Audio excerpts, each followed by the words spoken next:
saben que Dios quiere que seamos sanos. Quiero que por favor allí, mientras estamos de pie, pongamos en el video bin para que todos leamos allí en la palabra un pasaje que se encuentra en el libro de Tercera de Juan, versículo 2. Tercera de Juan tiene solo un capítulo, pero el versículo 2 dice lo siguiente, ayúdeme a leer.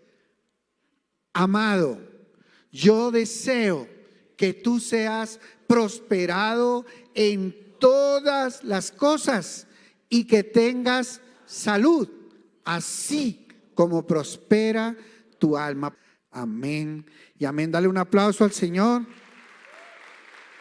Toma asiento, por favor.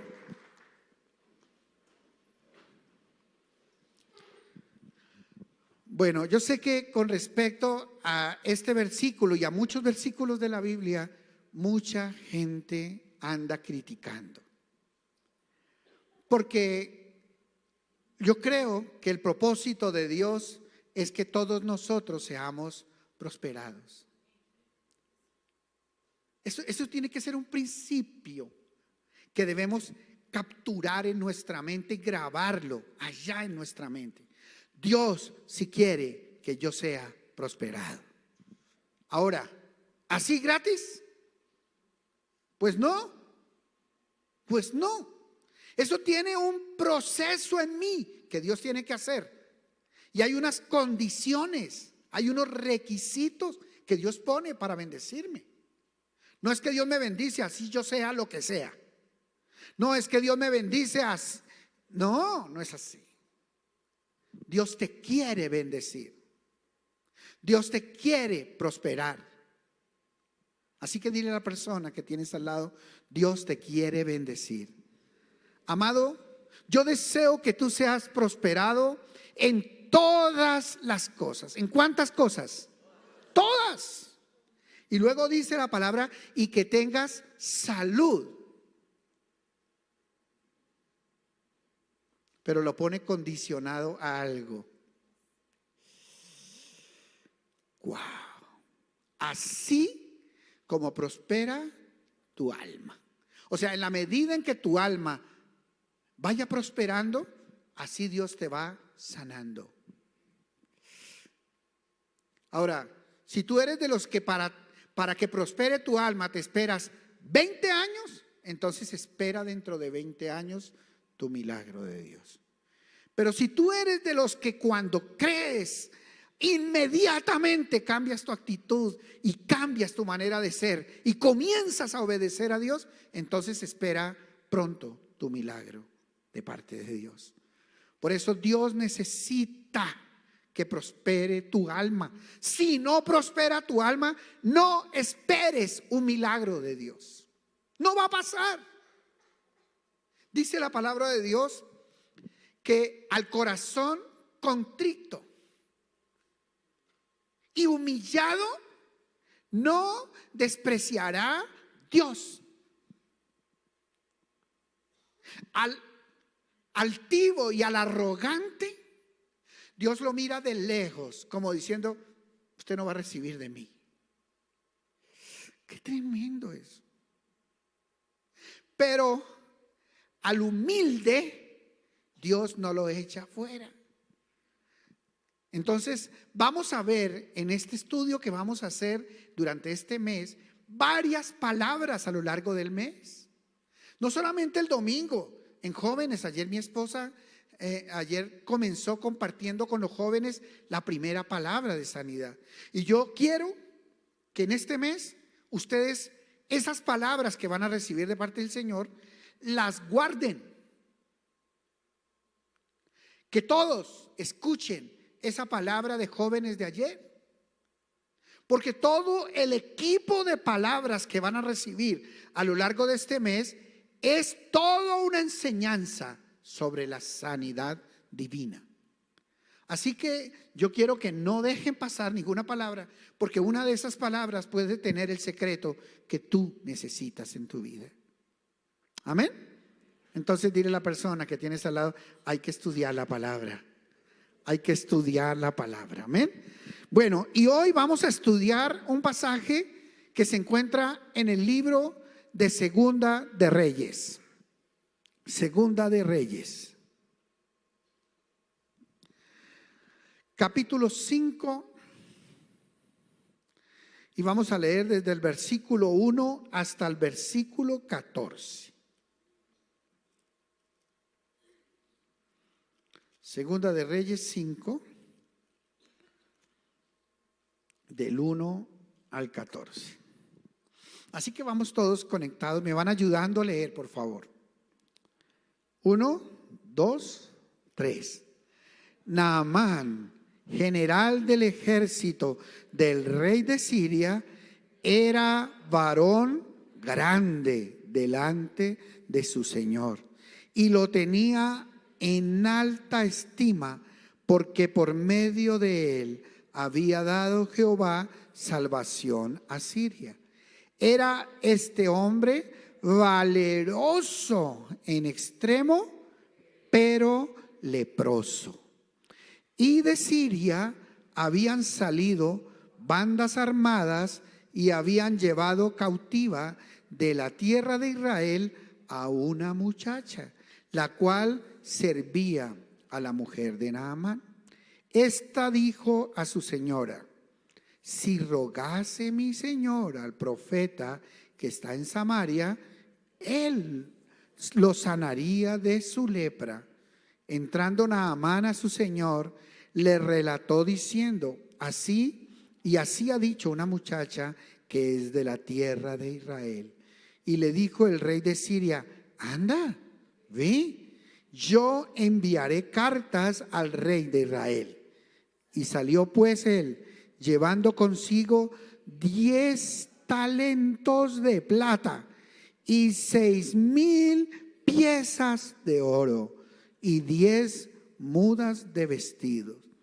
Tomó también cartas para el rey de Israel que decían así: cuando lleguen a ti estas cartas, sabe por ellas que yo envío a ti mi siervo Naamán para que lo sanes de su lepra. Y luego que el rey de Israel leyó las cartas, rasgó sus vestidos y dijo: ¿soy yo Dios que mate y dé vida para que éste envíe a mí a que sane un hombre de su lepra? Considerad ahora y ved cómo busca ocasión contra mí. Cuando Eliseo, el varón de Dios, oyó que el rey de Israel había rasgado sus vestidos, envió a decir al rey: ¿por qué has rasgado tus vestidos? Venga ahora a mí y sabrá que hay profeta en Israel. Y vino Naamán con sus caballos y con su carro y se paró a las puertas de la casa de Eliseo. Entonces Eliseo le envió un mensajero diciendo: ve y lávate 7 veces en el Jordán y tu carne se te restaurará y serás limpio. Y Naamán se fue, ¿cómo? Enojado, diciendo: he aquí, yo decía para mí, saldrá él luego y estando en pie invocará el nombre de Jehová su Dios y alzará su mano y tocará el lugar y sanará la lepra. Abana y Farfar, ríos de Damasco, ¿no son mejores que todas las aguas de Israel? Si me lavare en ellos, ¿no seré también limpio? Y se volvió y se fue enojado. Verso 13. Mas sus criados se le acercaron y le hablaron diciendo: Padre mío, si el profeta te mandara alguna gran cosa, ¿no lo harías? ¿Cuánto más diciéndote: lávate y serás limpio? Entonces descendió y se zambulló 7 veces en el Jordán, conforme a la palabra del varón de Dios, y su carne se volvió como la carne de un niño y quedó limpio. Amén. Dale un aplauso otra vez al Señor. Gloria a Dios. Qué tremenda historia. Lo primero que yo veo acá en esta historia, mis amados, es una persona que está en un lugar muy alto en una nación. Es el general del rey de Siria, del ejército de Siria. O sea, es el personaje militar más importante en la nación de Siria. Veo otras características en él. La primera es que él era un hombre valeroso en extremo. O sea, un gran varón, muy valioso en Siria. El rey lo tenía en muy alta estima porque él había enfrentado varias batallas y Dios a través de ese general le había dado a Siria muchas victorias. O sea que este hombre era un tremendo guerrero, un gran militar.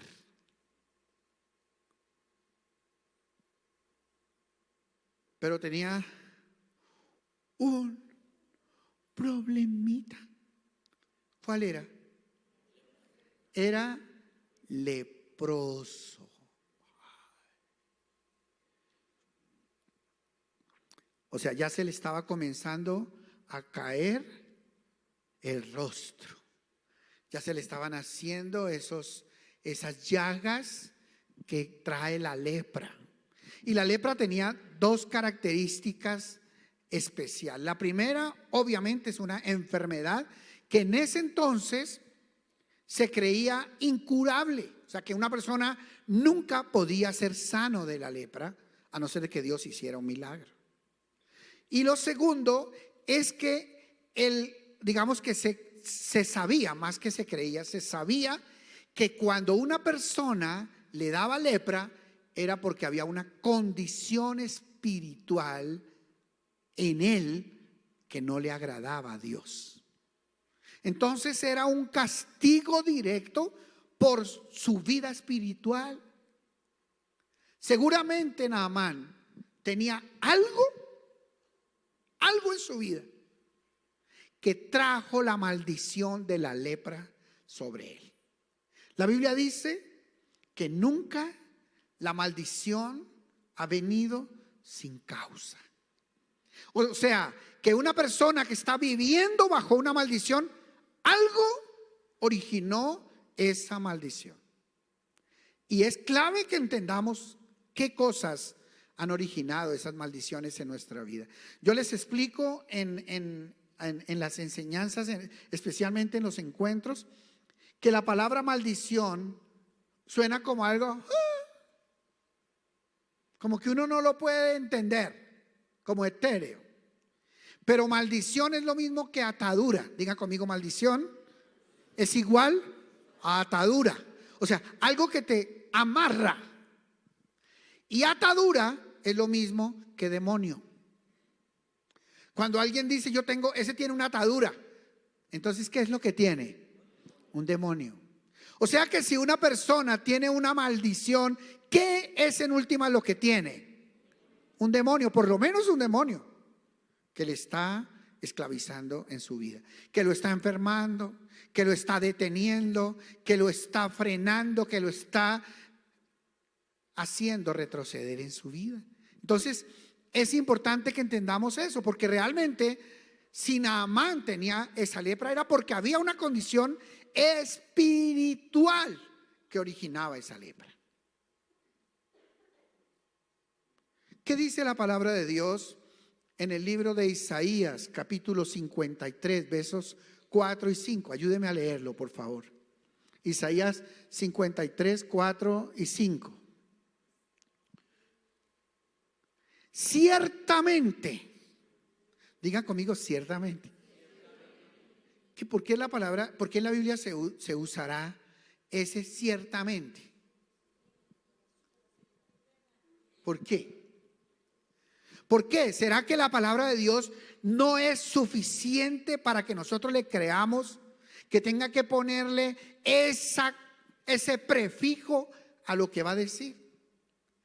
Cuando el Señor Jesús dice, de cierto os digo, varias veces lo hizo, está diciendo todo lo que yo he hablado es verdad, pero quiero que sepan que esto que voy a decir lo estoy ratificando con ese prefijo ciertamente. Entonces el ciertamente es como una especie de juramento. También es un compromiso de Dios que le añade a lo que va a decir. Entonces, ciertamente llevó Él nuestras enfermedades. ¿Qué más dice? Y sufrió nuestros dolores. Y nosotros le tuvimos por azotado, por herido de Dios y abatido. Verso 5, no lo sabemos todos. Mas Él herido fue por nuestras rebeliones, molido por nuestros pecados. El castigo de nuestra paz fue sobre Él, y por su llaga fuimos nosotros curados. Amén. Bueno, ¿cuántos saben? Dale ese aplauso al Señor. ¿Cuántos saben que Jesús llevó en la cruz, en su llaga, todas las enfermedades que nosotros podamos llegar a tener? ¿Cuántos lo saben?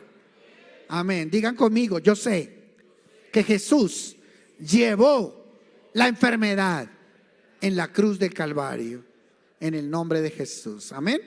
Entonces, por eso es importante que entendamos que no hay ninguna enfermedad que exista que no tenga una causa. Naamán estaba viviendo en ese momento bajo la maldición de la lepra. Ahora, la lepra trae varias cosas. Además de que es una evidencia pública de un pecado y de una maldición. Entonces, eso genera vergüenza. Y puede ser un hombre muy valiente, un gran guerrero, pero si tenía lepra, estaba quedando evidente delante de todo el mundo que él tenía rabo de paja. ¿O no? Delante de todo el mundo, con esa lepra, Naamán estaba quedando expuesto. Y yo creo que el comentario del pueblo sería: este hombre guerrero, tremendo libertador de nuestra nación, ¿qué tendrá? ¿Qué habrá allá en lo oculto en su vida que Dios le mandó la maldición de la lepra? Tremendo. Entonces la lepra era una vergüenza pública.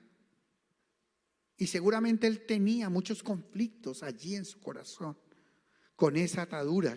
Tenía que tener una atadura. Él debía saber cuál era, pero la gente no.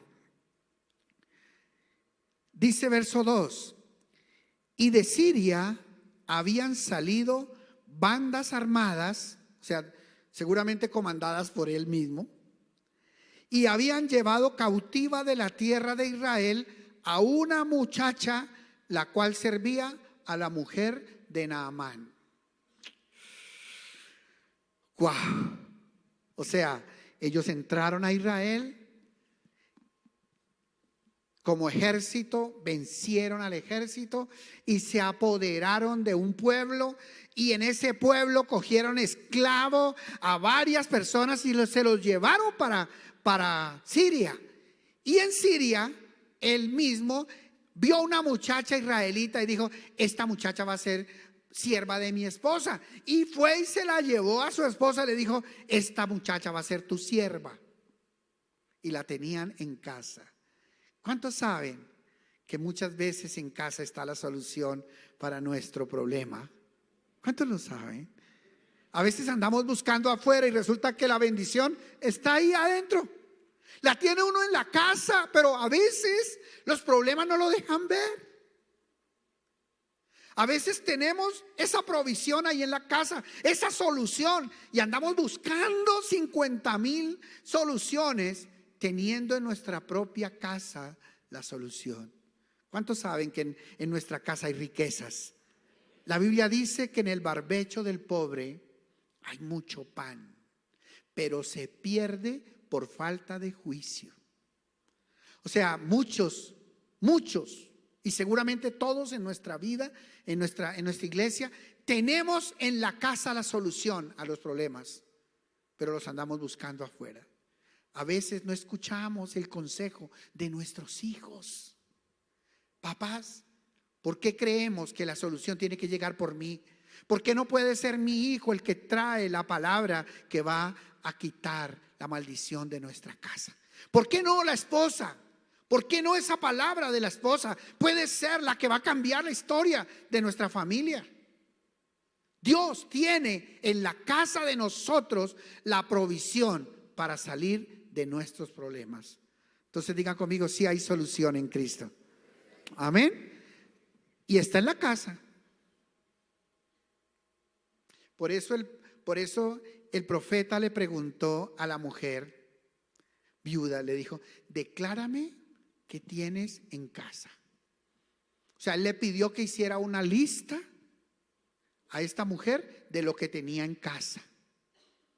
Y ella le dice, no, en mi casa nada hay. Pero tenía un poco de muchachos jayanazos que podían ayudarle a levantar su casa. Dios mío, no, en casa nada hay. Pero resulta que le iban a llevar sus hijos, se los iban a llevar como siervos para que pagara las deudas que tenía. Entonces diga, en mi casa sí hay mucho. En mi casa sí hay mucho. ¿Cuántos tienen hijos? Levanten la mano los que tienen hijos. ¡Wow! O sea que ustedes son repoderosos. Repoderosos. La Biblia dice que los hijos son como esas flechas que Dios ha puesto en nuestras manos para conquistar. Así que más vale que aprovechemos la bendición que Dios nos ha dado con nuestros hijos en casa. Amén. Wow. Dice, y esta dijo a su señora, versículo 3, si rogase mi señor al profeta que está en Samaria, él lo sanaría de su lepra. Yo veo dos cositas aquí importantes. Lo primero es que Dios permite situaciones como esta para que los siervos de Dios y los hijos de Dios actuemos. O sea, esta muchacha por eso estaba ahí. Por esa razón Dios permitió que ella fuera acogida cautiva desde Israel y llevada a otra nación, a Siria. Y Dios la había metido en casa del general. Ahora, ella se enteró que su patrón, que su amo tenía una lepra. Ella había podido quedarse callada y decir, ay, ¿qué me importa? ¿Sí o no? Problema de él, tras de que me trajo cautiva. Y yo vi aquí, lejos de mi familia. Yo sé que allá en Israel hay profeta. Y que si él le rogara a ese profeta que lo sanara, él lo sanaría. Pero me voy a quedar callada. ¿Y sabe qué? Yo no me meto en lo que no me han llamado ni lo que no me importa. Ojo. Cuando Dios a nosotros, los hijos de Dios, nos ha puesto en un lugar para decidir, para tomar una iniciativa, para influir, no nos podemos quedar callados. Es considerado pecado delante de Dios. Dice la Biblia, el que sabe hacer lo bueno y no lo hace, le es contado como pecado. O sea, tú no te puedes quedar callado. Si tú tienes la solución de parte de Dios para alguien, si tú estás trabajando con una persona a la cual tú le puedes encaminar a Dios, y si tú no lo haces, tú estás eso está siendo contado como un pecado en tu vida. Así que dile a la persona que tienes al lado, no te puedes quedar callado. Oye, ¿por qué para pelear si hablamos? Pero para solucionar nos callamos. Es que ahí es donde hay que hablar. No es que todo el tiempo tengamos que estar hablando. No, usted quédese callado. Pero en el día en que le toque hablar, venza todos los obstáculos, la vergüenza, lo que sea. Pero vaya y póngase en el lugar en donde tiene que pararse y hable de parte de Dios la solución. No podemos callarnos cuando Dios nos ha puesto en un lugar para hacer sal y luz en medio de las tinieblas. Amén. Qué tremendo. Y otra cosa importante, la actitud para recibir la bendición de Dios. Un favor no se pide con escopeta. O sea, lo primero que ella le dice es a su jefe: si usted fuera a Israel, a Samaria, al pueblo donde está el profeta de Dios Eliseo, y usted le rogara que lo sanase, él lo sanaría. Entonces digan conmigo: un favor no se pide con escopeta. O sea, si le vamos a ir a pedir algo a Dios, no podemos ir con arrogancia. Si vamos a pedir un favor, no podemos decir: a ver que me atienda. Porque esa arrogancia jamás obrará ni activará la mano de Dios. Porque al que es orgulloso, Dios lo mira de lejos. Pero al corazón contrito y humillado, no despreciará Dios. Digan conmigo: al corazón contrito y humillado, no despreciará Dios jamás. Así que más vale que cambiemos nuestra actitud si queremos entrar en la presencia de Dios. Vean, Dios está acá, en su trono. Yo quiero llegar a su trono, pero yo vengo con un corazón altivo.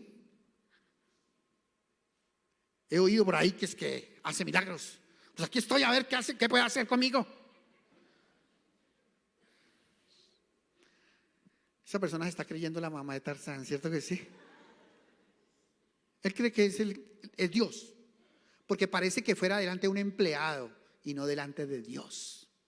Y perdone que diga un empleado, porque realmente al empleado tenemos que considerarlo como una persona superior a nosotros. Pero es que hay personas que en su arrogancia piensan que todos los demás son un poco de pulgas al lado de él. Hay hombres que son así en su hogar y así tratan a su esposa. Y la Biblia dice que el hombre que es áspero con su mujer, sus oraciones tienen estorbo, no llegan delante de la presencia de Dios. Entonces la arrogancia no sirve para nada en los caminos de Dios. De pronto sirvió allá en el mundo para hacer algo, pero aquí en los caminos de Dios la arrogancia es una mancha que daña el corazón y que no te deja acercarte a Dios. Por eso, en cambio, el que llega con una actitud, mire, cabeza agachada, puede que no necesariamente la cabeza tenga que estar agachada, pero sí el corazón. Pero si llega con esa actitud diferente y viene y dice: Señor, si es posible, ¿ves? Como hizo el Señor Jesucristo, si es posible, aparta de mí esta copa sin que yo la beba. Señor, yo creo que tú me puedes sanar. Vengo a ti para rogarte que me ayudes. Para pedirte de todo corazón. Si solamente en el mundo, decía mi madre, nobleza obliga. Digan conmigo: nobleza obliga. Primera de Nina. Así se llamaba mi madre. ¿Nobleza qué? Obliga. O sea, cuando una persona viene con un corazón humilde, ¿sabe qué? Lo desarma a uno. Listo, ¿qué quieres? Mira, la verdad no puedo, pero tranquilo, ven un minutico. Porque nobleza obliga. Y por eso ella le dice: sí, rogase mi señor al profeta que está en Samaria, él lo sanaría de su lepra. O sea, esta mujer sabía el poder que había en Eliseo. Wow. Verso 4. Entrando Naamán a su señor, le relató diciendo: así y así ha dicho una muchacha que es de la tierra de Israel. Wow. Aquí hay algo importante. Él puede ser arrogante, todo lo que ustedes se puedan imaginar de la vida de Naamán. Pero ¿sabe qué? Brutico no. Hay personas, si yo le digo, una persona viene con dolor de cabeza y yo tengo aquí la pastilla que le quita el dolor de cabeza. Entonces yo le digo, mire, tómese esta pastilla y se le quita el dolor de cabeza. Ay, muchas gracias. Coge la pastilla y se va con la pastilla en el bolsillo. Y no se la toma. ¿Esa pastilla le va a servir para algo? No, no, no. Eso es ser brutico.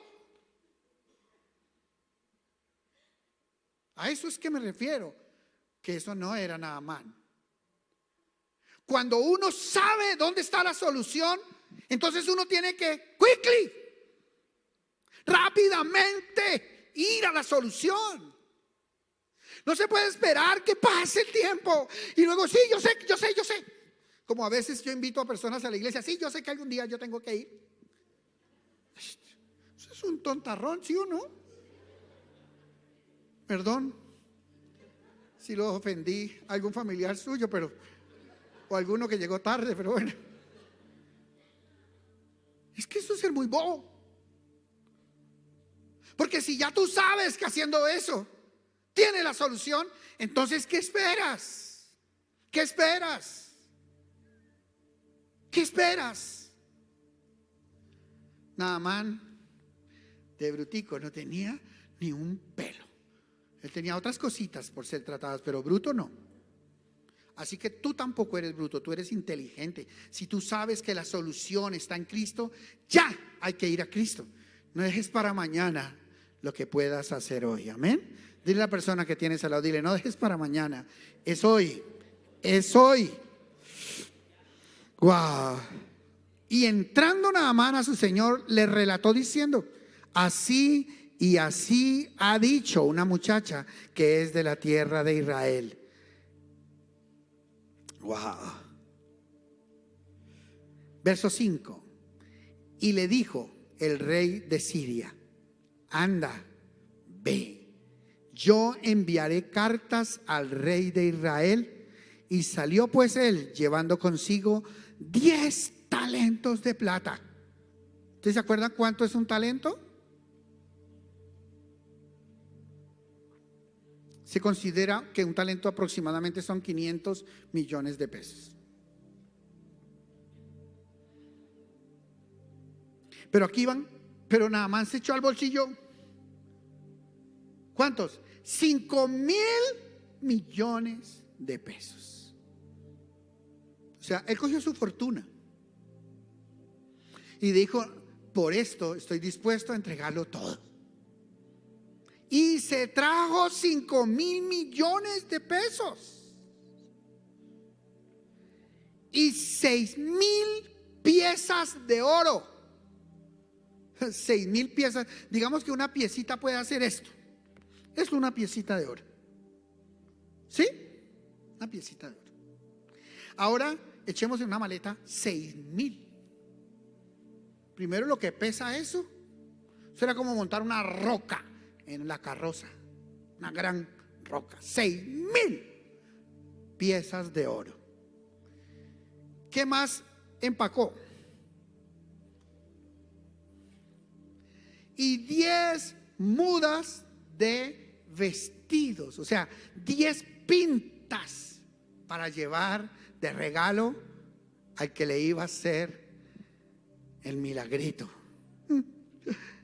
O sea, cuando uno tiene una necesidad, por ahí dicen, la necesidad tiene cara de perro.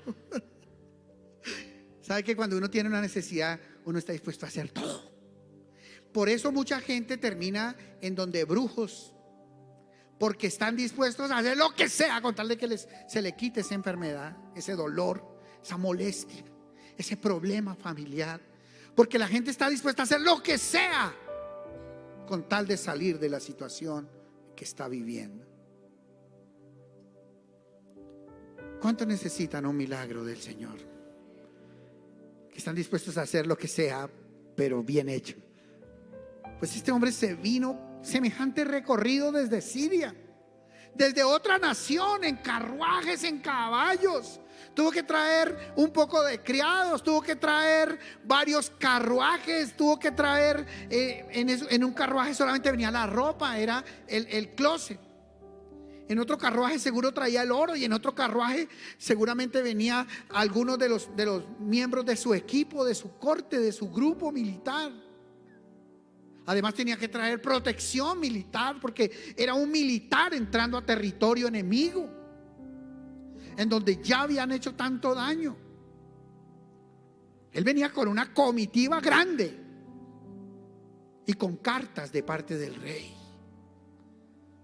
Wow, ¿saben una cosa? Cuando una persona es buena empleada, buena trabajadora, haya gracia delante de las autoridades que Dios le ha dado. Mire, no importa que sean cristianos o no, si alguien es diligente y buen trabajador, dice la Biblia que eso le abre las puertas delante de los reyes. Pero cuando una persona es mediocre, cierra todas las puertas. Así que la persona diligente abre puertas. Dile a la persona que tienes al lado: el diligente abre puertas. Ahora dile: el lentejo no.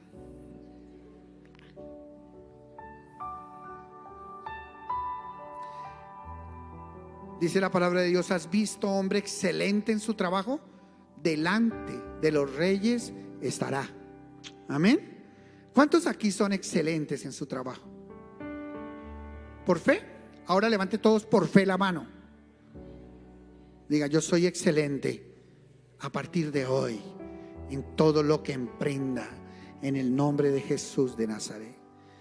Verso 6. Tomó también cartas para el rey de Israel que decían así: cuando lleguen estas cartas, sabe por ellas que yo envío a mi siervo Naamán para que los sanes de su lepra. O sea, el rey de Siria pensaba que la clave estaba en el rey de Israel. Él no sabía que era un profeta, que era el que predicaba la palabra, el que tenía la unción para la sanidad. Él pensaba: si hay alguien importante en Israel, es el rey.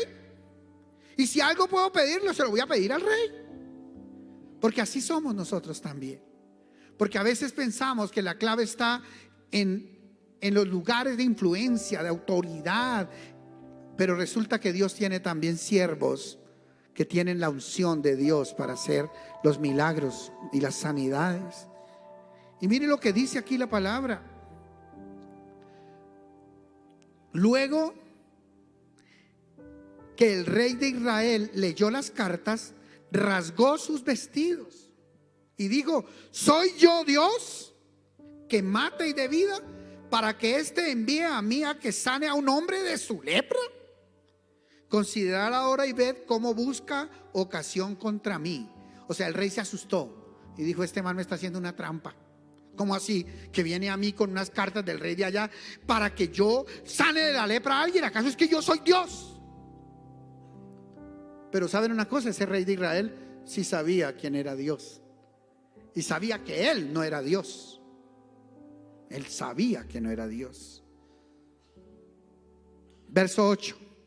Cuando Eliseo, el varón de Dios, oyó que el rey de Israel había rasgado sus vestidos, la pregunta mía es: ¿cómo oyó? ¿Cómo oyó el siervo de Dios allá en su casa lo que estaba pasando en la casa del rey? Y que el rey se rasgó sus vestidos. ¿Será que era chismoso? ¿O tenía alguno de sus secuaces metidos en la corte que le venían y le decían: ay, profeta, el rey se rasgó los vestidos? ¿Saben qué es lo que pasa con el siervo de Dios? En particular con Eliseo, que la Biblia dice que cuando Eliseo se arrodillaba a orar, Dios le mostraba lo que pasaba en los lugares más secretos donde estaba el rey, en los palacios, en donde estaba maquinándose un ataque contra Israel. Dios le mostraba al profeta Eliseo, cuando él oraba, lo que pasaba en los lugares más secretos. Como en un televisor le ponía en pantalla todo lo que estaba pasando. Entonces digan conmigo: un siervo de Dios pasa tiempo con Dios. Tú quieres ser un siervo de Dios, tienes que pasar tiempo con Dios, porque allí en el tiempo con Dios, Dios revela los secretos. En el tiempo con Dios, ¿qué hace Dios? Revela los secretos. Amén. Ahora, mire lo que dice acá.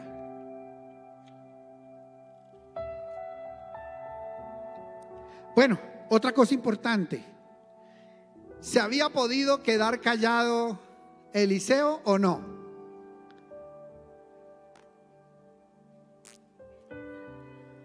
Si me necesita a mí, que me busque. Si él me necesita, pues que venga.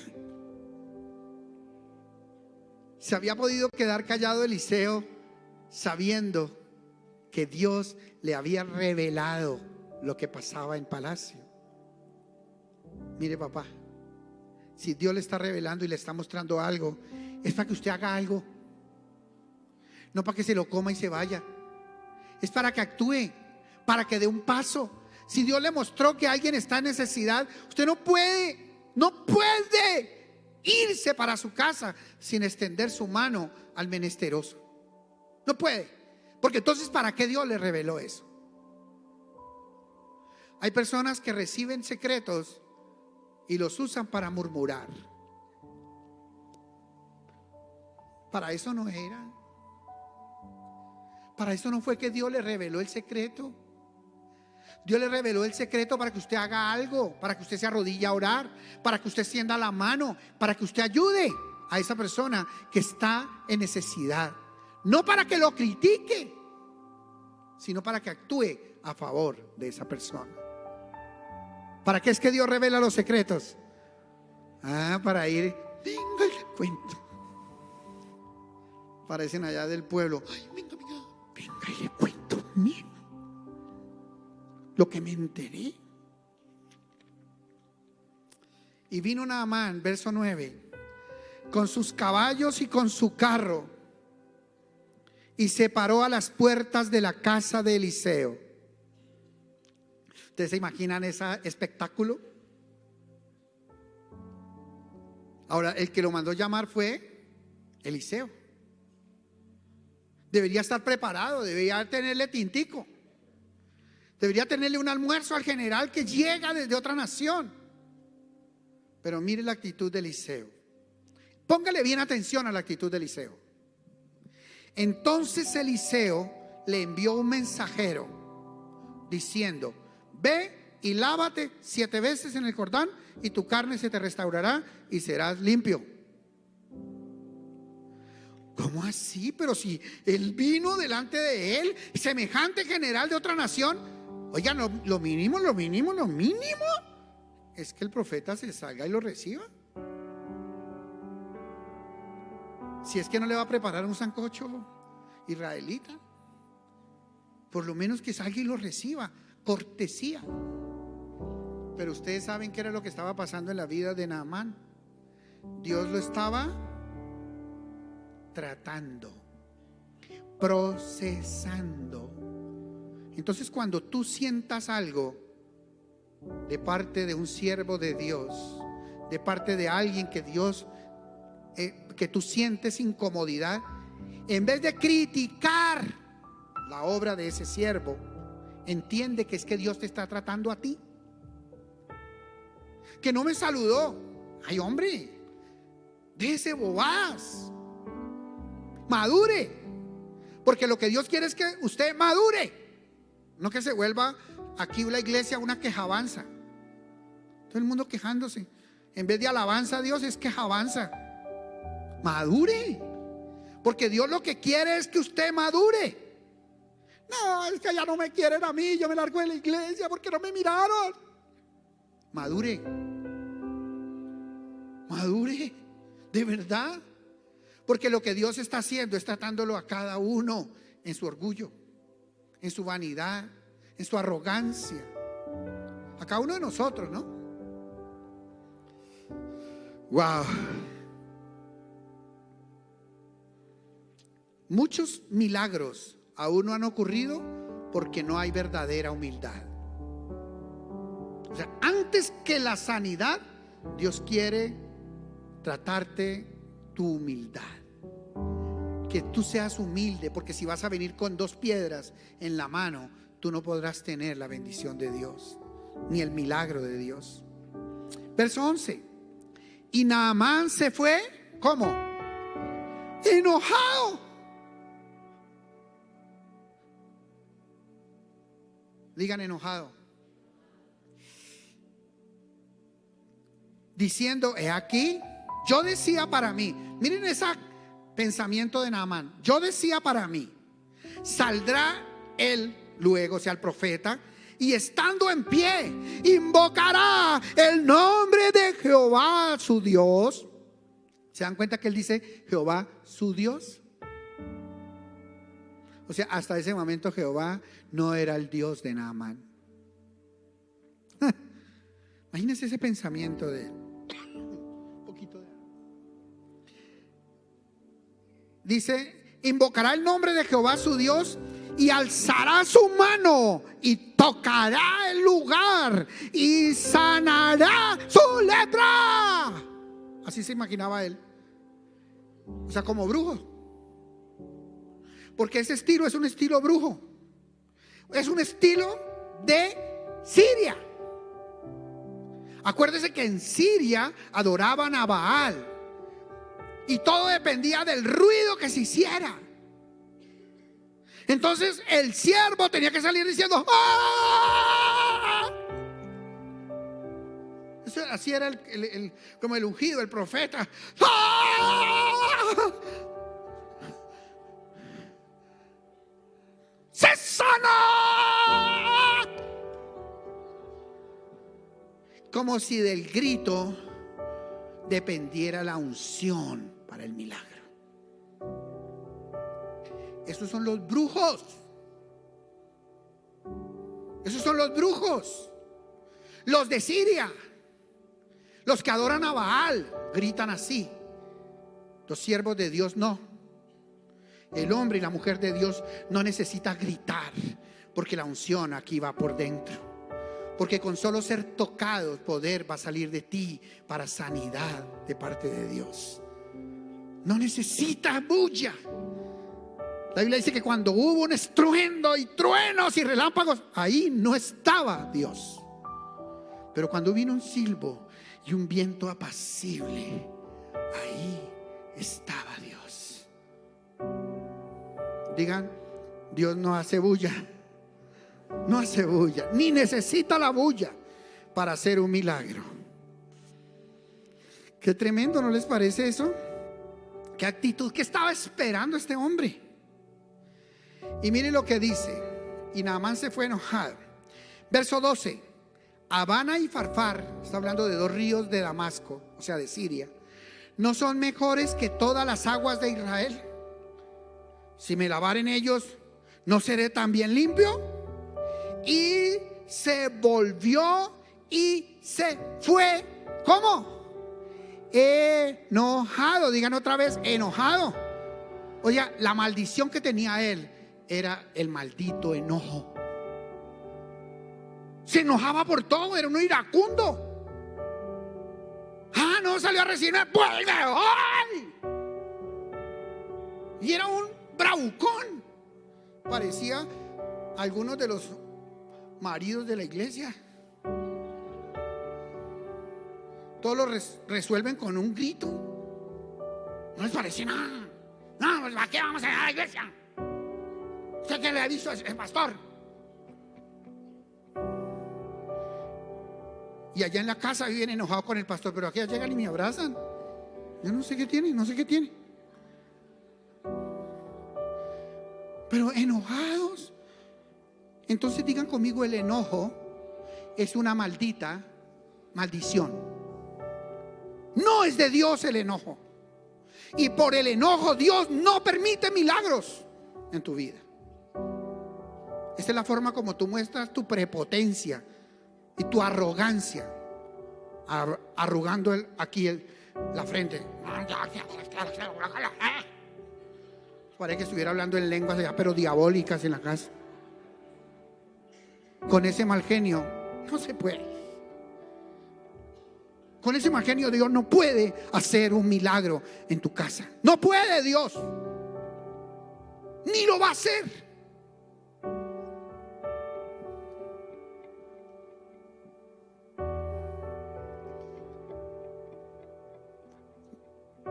Mira esos criados, a mí me gustan los criados de Naamán.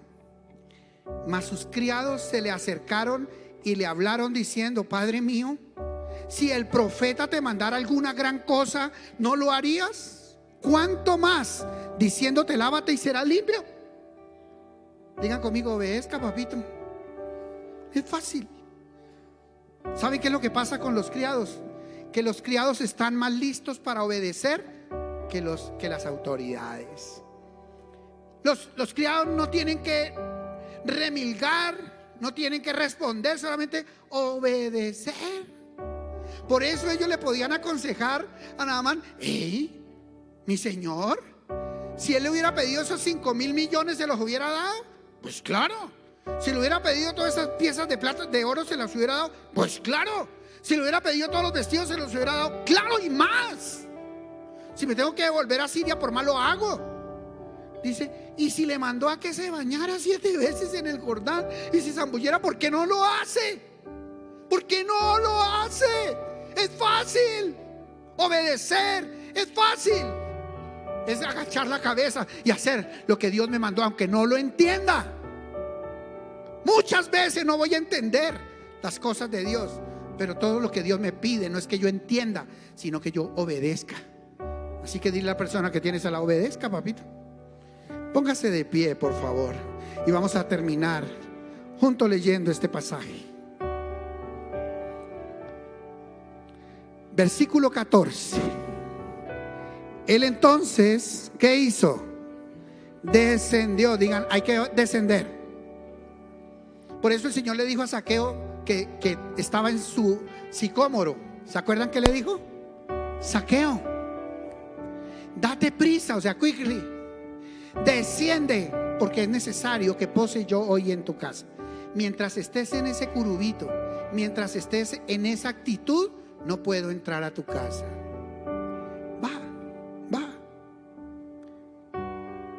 Y por eso dice la Biblia: él entonces descendió y se zambulló 7 veces en el Jordán. ¿Qué hizo este hombre? Obedeció, pero ¿agachó la cabeza o no? ¿Agachó la cabeza delante de sus siervos, de sus criados? ¿Agachó la cabeza delante de Naamán? ¿Agachó la cabeza delante de Dios? Y obedeció. Entonces hay que obedecer aunque no entendamos. Hay que obedecer aunque ese orgullo haya querido dominarnos en nuestra vida. Y esa obediencia, aunque no entendamos, es más valiosa que todos los sacrificios que nosotros podamos hacer. Porque Dios se complace más en que le obedezcamos que en la multitud de los sacrificios que nosotros podamos hacer.